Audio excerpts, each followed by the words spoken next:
Assalamualaikum warahmatullahi taala wabarakatuh. Selamat datang kembali di channel saya Muafiq Aziz, teman-teman. Kita pada kesempatan kali ini melanjutkan buku Tadhkiratul Aulia bab 3, yaitu Habib Al-Ajami. Habib bin Muhammad Al-Ajami Al-Basri, seorang Persia yang tinggal di Basrah, adalah seorang ahli hadis yang terkenal meriwayatkan hadis-hadis dari Hasan Al-Basri. Jadi Habib Al-Ajami ini masih murid Hasan Al-Basri yang di bab pertama kemarin ya teman-teman. Pada awalnya, sebelum pertobatan Habib Al-Ajami ini, Habib itu orang yang bisa, kalau bahasa yang di buku ini gunakan, ugal-ugalan. Ugal-ugalan maksudnya gini, ya suka berfoya-foya kayak gitu, suka kesenangan duniawi. Bahkan penghasilannya itu dia itu dari membungakan uang, jadi pinjaman, ya kayak rentenir gitu. Lantas gimana ini kisah pertobatannya? Mari kita simak bareng-bareng.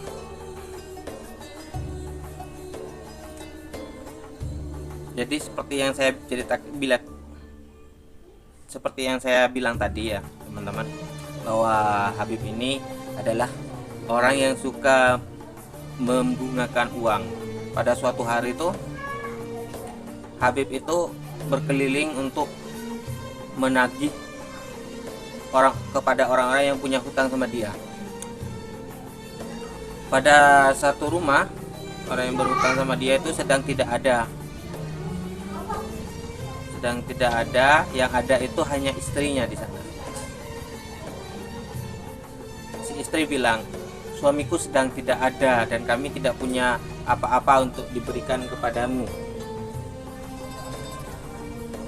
tapi kami habis menyembelih kambing dan masih ada leher kambing, kalau tuan mau.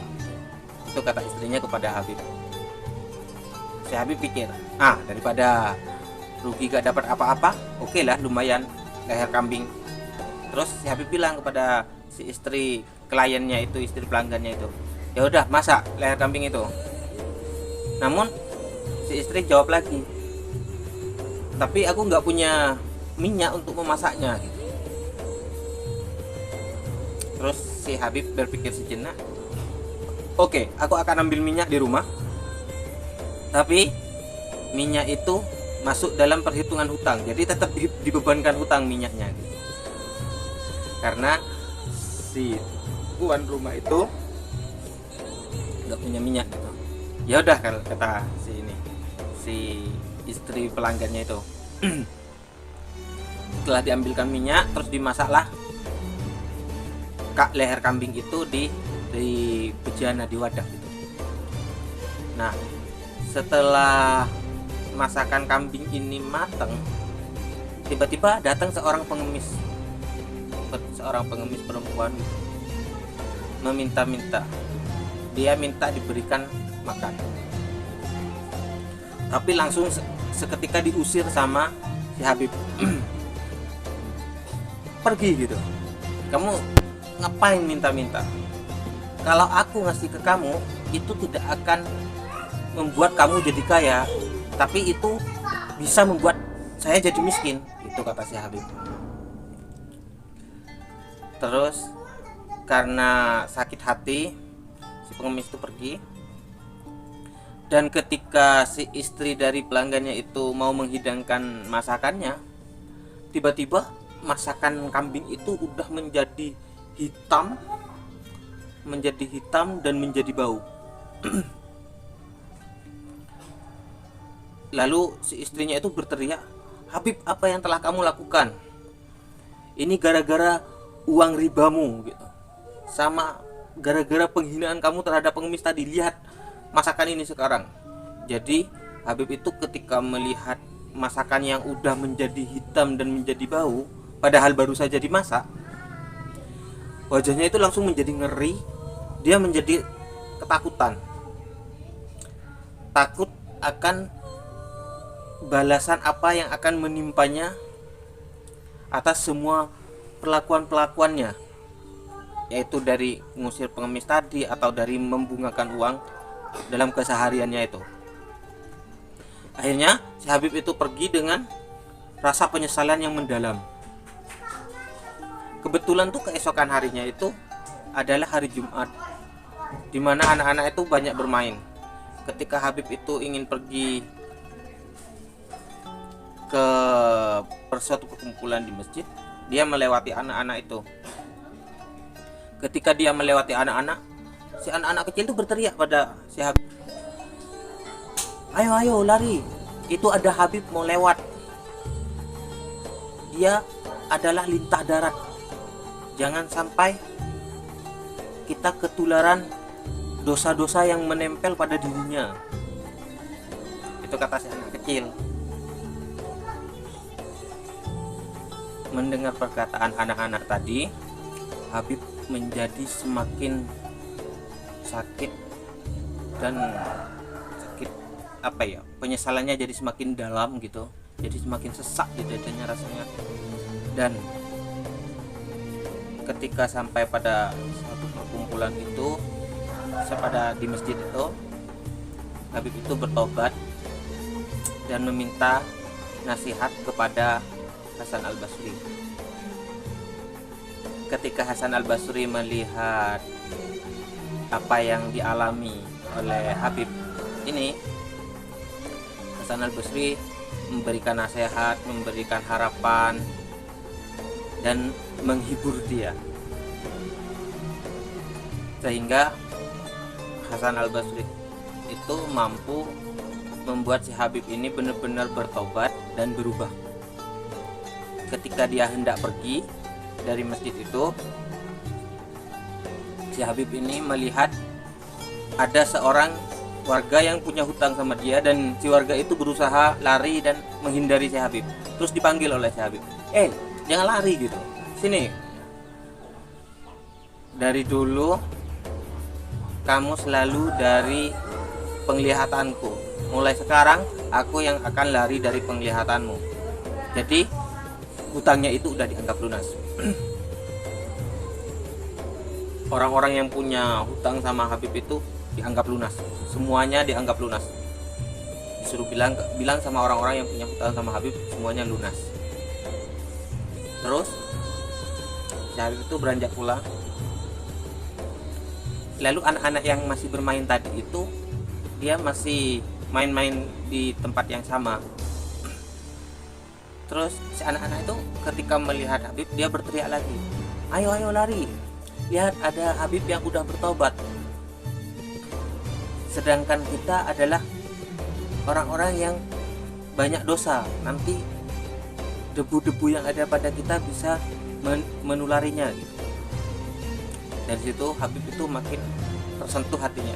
Ya Allah, baru beberapa waktu aja saya bertobat, engkau udah sedemikian rupa mengharumkan namaku di hati anak-anak itu. Terus semenjak saat itu, keesokan harinya itu Habib bikin pengumuman. Jadi kan Habib dari hasil menjadi rentenirnya selama ini tuh, dia itu udah menjadi kaya gitu. Tapi dia di hari itu bikin pengumuman, barang siapa yang menginginkan hartanya Habib, silahkan datang untuk mengambil secara cuma-cuma. Otomatis dengan pengumuman seperti itu, banyak warga yang datang berbondong-bondong ke rumah Habib untuk meminta hartanya Habib. Diberikan semuanya hartanya. Bahkan saat semua harta Habib itu di rumahnya udah habis, masih ada satu lagi orang yang meminta harta Habib.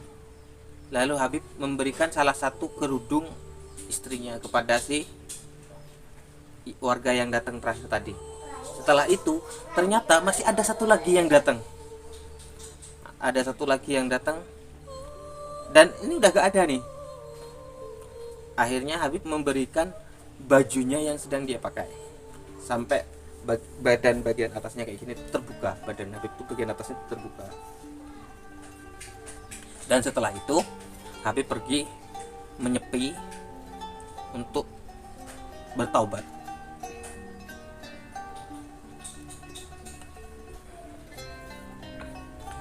Setelah mulai menyepi dan Habib bertobat, kondisi ekonominya dia kan menjadi seseorang yang fakir miskin gitu.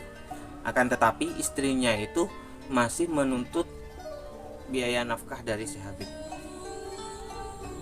Dan ketika Habib pulang dari tempatnya menyepi, tempat pertapaannya, Habib itu ditanya sama istrinya, sebenarnya kamu ini kerja apa, kamu pergi kemana, sehingga kamu ketika kamu pulang kok nggak bawa apa-apa, kok nggak bawa uang. Terus si Habib menjawab, aku sebenarnya bekerja pada seseorang yang sangat pemurah. Dari saking pemurahnya, aku tuh sampai malu kalau aku harus meminta darinya. Tapi sesuai janjinya, dia akan membayar upahku setiap 10 hari.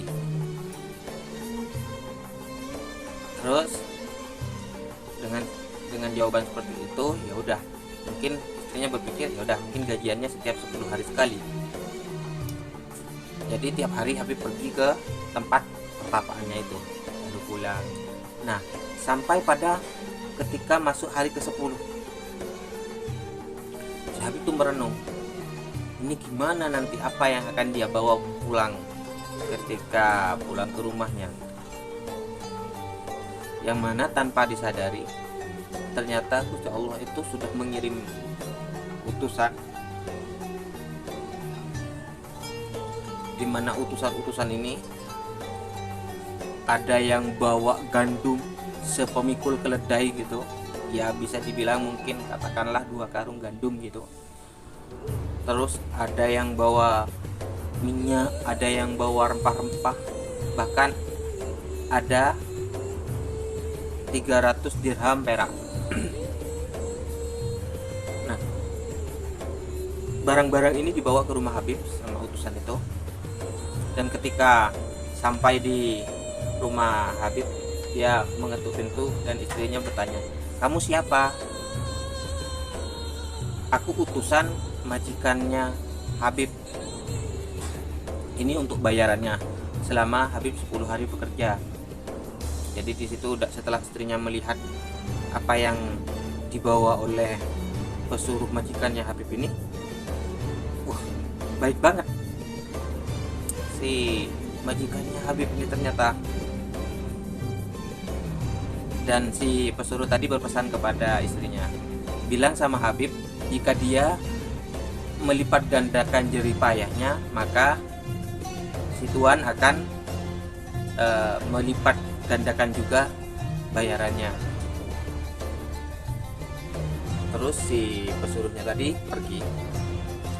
Dan ketika malam tiba, Habib itu pulang dari pertapaannya dengan lemas karena takut diomelin istrinya.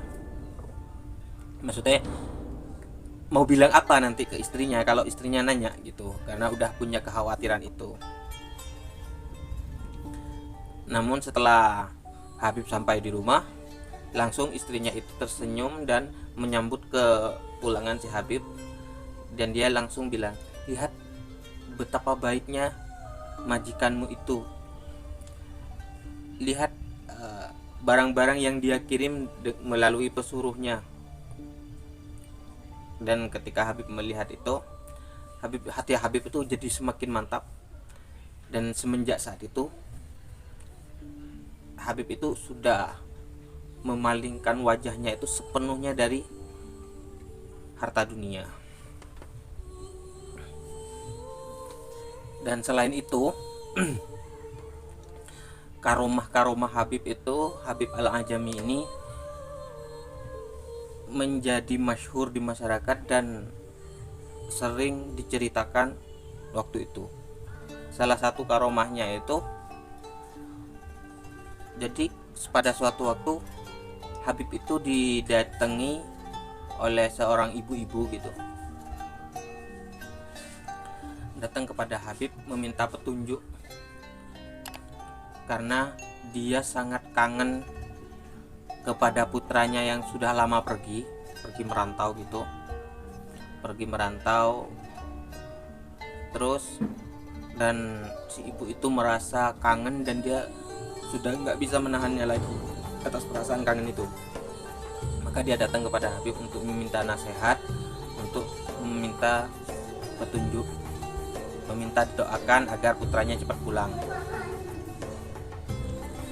Dan ketika Habib mendengar keluh kesah si ibu-ibu tadi, Habib tanya kepada si ibu tadi, kamu punya uang nggak? Punya 2 dirham, kata si ibu. Oke, kamu sedekahkan 2 dirham itu kepada orang miskin. Nanti balik sini lagi. Terus ibu-ibu tuh pergi ke depan gitu dan ketemu dengan orang miskin, lalu disedekahkanlah 2 dirham itu dan kembali lagi kepada udah Habib. Jadi ketika dia udah kembali, lalu Habib berdoa. Ketika Habib berdoa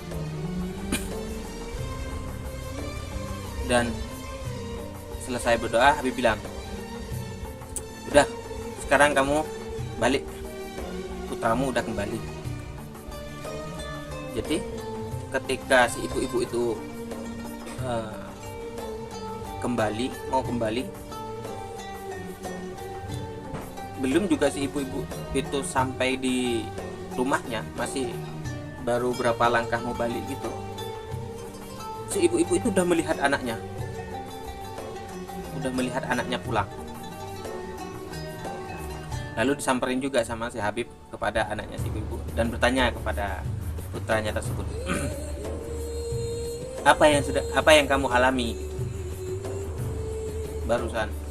Lalu si putranya itu menjawab, sebenarnya tadi itu aku sedang disuruh beli daging sama guruku, tapi tiba-tiba ada angin bertiup kencang dan aku terbawa oleh angin itu. Dan ketika aku terbawa oleh angin, aku mendengar suara, demi uang 2 dirham yang telah disedekahkan kepada fakir miskin dan doanya Habib, maka pulangkanlah dia ke rumahnya. Jadi angin itu tiba-tiba ya menurunkan si putranya ibu-ibu tadi itu ya di dekat tempat Habib berdoa itu tadi. Itu satu karomah. Jadi pada kejadian yang lain di Basrah itu pernah mengalami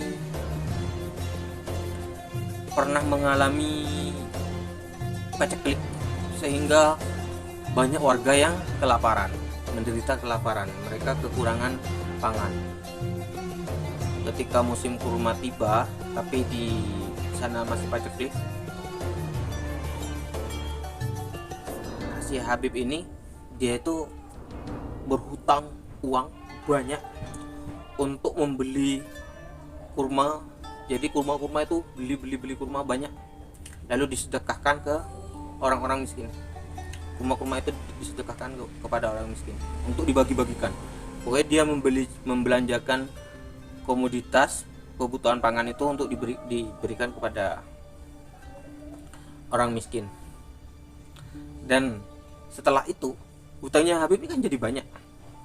Habib itu ya santai aja di rumahnya, di tempat sholatnya. Dia memiliki kantong uang di bawah sejadahnya itu. Jadi setiap ada orang nagih hutang kepada Habib, ya udah Habib tinggal ambil di kantong uang yang ada di bawah sejadahnya itu, dan uang itu nggak pernah habis gitu. Ya mungkin kalau disederhanakan bahasanya ya kayak uang gaib aja gitu. Diambil buat bayar hutang. Itu salah satu karomahnya juga.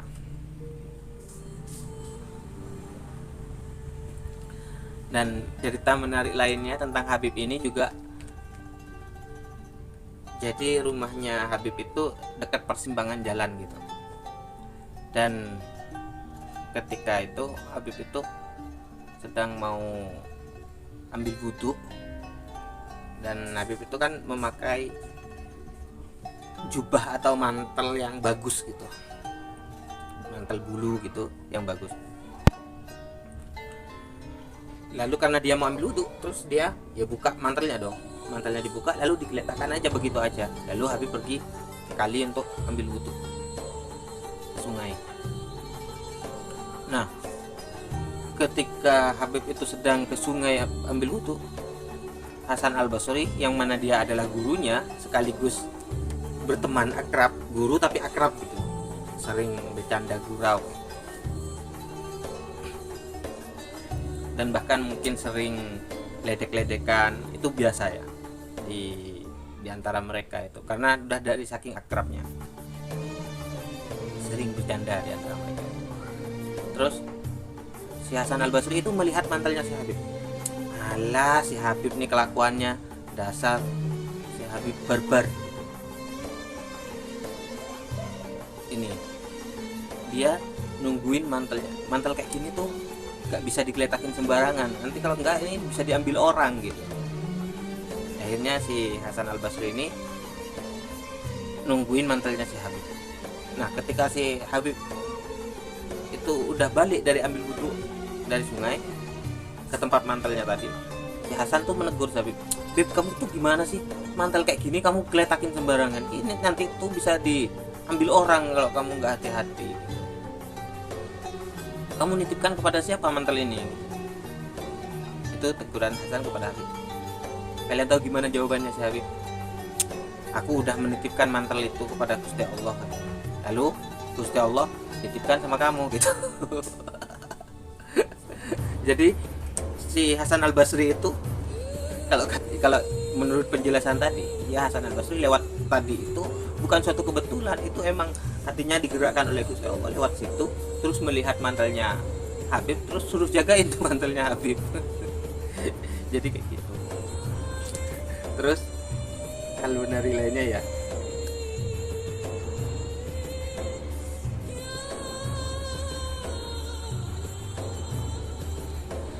jadi pada suatu ketika tuh Hasan Al-Basri itu sedang diburu pasukan.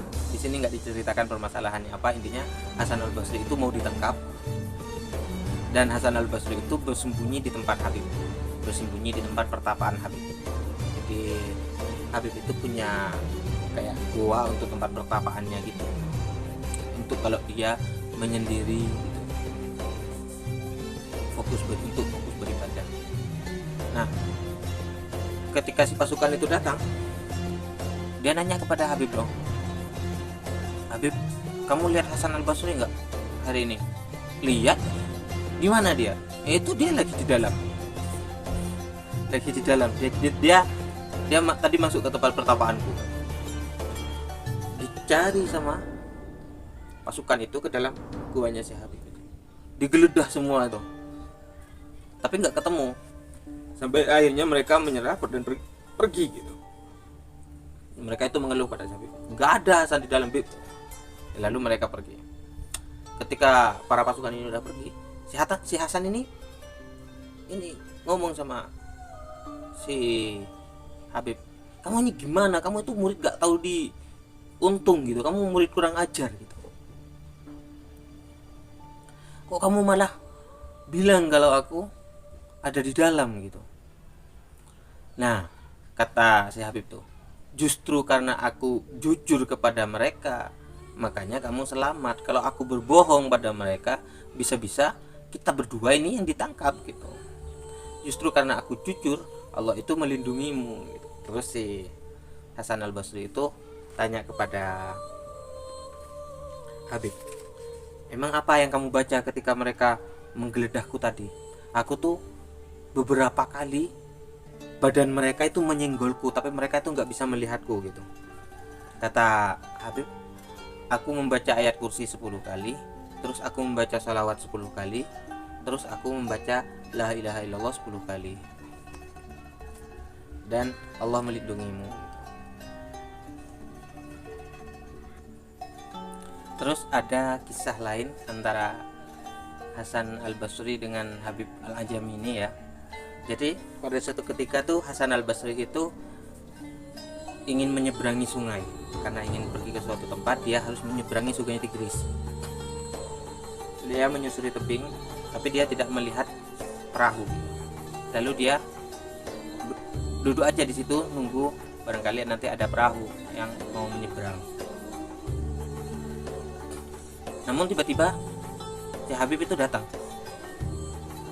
"Wahai guru, sedang apa kamu di sini?" Gitu. Itu kata si Habib. "Aku mau nyebrang tapi nggak ada perahu," gitu.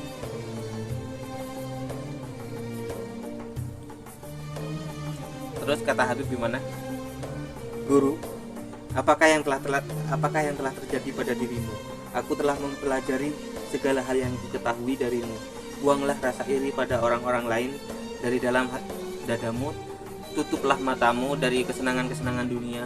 Sadarilah penderitaan itu adalah karunia yang sangat berharga, dan sadarilah bahwa segala urusan itu akan kembali kepada Allah. Setelah itu turunlah dan berjalanlah di atas air." Dan selesai berkata kayak gitu ya si Habib itu langsung beneran berjalan di atas air. Dan melihat kejadian itu, Hasan al-Basri itu merasa tertegun sampai dia pingsan. Ketika Hasan al-Basri ini pingsan dan ditemukan oleh masyarakat itu, lalu berusaha disadarkan atau biar siuman. Ketika Hasan al-Basri siuman, ditanya sama warga, "Wahai imam kaum muslimin, apa yang sebenarnya terjadi pada dirimu ini? Kenapa kamu pingsan di sini?" "Aku tadi diejek oleh muridku Habib al-Ajami. Lalu dia berjalan di atas air, sedangkan aku tidak bisa apa-apa. Aku khawatir jika suatu saat nanti di akhirat aku harus berjalan di atas api yang sedang berkobar, dan hatiku masih lemah seperti sekarang ini. Entah apa yang akan terjadi pada diriku saat itu. Oleh sebab itu aku kehilangan kesadaranku." Jadi Habib itu pingsan itu karena tertegun. Hasan al-Basri itu pingsan gara-gara tertegun dan takut ketika kelak di akhirat hatinya itu masih dalam kondisi lemah, belum teguh seteguh hatinya Habib. Dan di kemudian hari, ketika Hasan al-Basri itu ketemu sama Habib al-Ajami, lalu si Hasan al-Basri itu bertanya, "Bagaimana engkau mendapatkan kesaktian atau karomah-karomah yang telah kamu lakukan itu? Bagaimana kamu bisa melakukan semua itu?" Terus dengan kesadaran, jadi ketika Hasan al-Basri itu bertanya seperti itu, dengan kesadaran bahwa Habib al-Ajami itu muridnya Hasan al-Basri gitu, yang mana semua pengetahuan tentang tauhid keagamaannya itu pengetahuannya itu bersumber dari Hasan al-Basri. Terus gimana jawaban Habib? "Aku setiap saat sibuk memutihkan hatiku, sedangkan engkau sibuk menghitamkan kertas yang putih." Terus si Hasan al-Basri itu menimpali lagi, "Oh iya, ternyata pengetahuanku ini bermanfaat bagi orang lain." Di sini maksudnya ya buat Habib. Habib itu bisa memetik manfaat dari pengetahuan yang diberikan oleh Hasan al-Basri, tapi Hasan al-Basri itu sendiri belum sampai pada titik itu. Mungkin ini ya teman-teman cerita tentang Habib al-Ajami. Pada bab selanjutnya kita akan membahas tentang Robi'ah al-Adawiyah, seorang sufi yang sangat terkenal dengan mahabbahnya, kecintaannya kepada Gusti Allah. Sampai ketemu lagi di video saya selanjutnya dengan pembahasan Robiah Al-Adawiyah. Semoga video ini bermanfaat. Akhirul kalam, wassalamualaikum warahmatullahi taala wabarakatuh.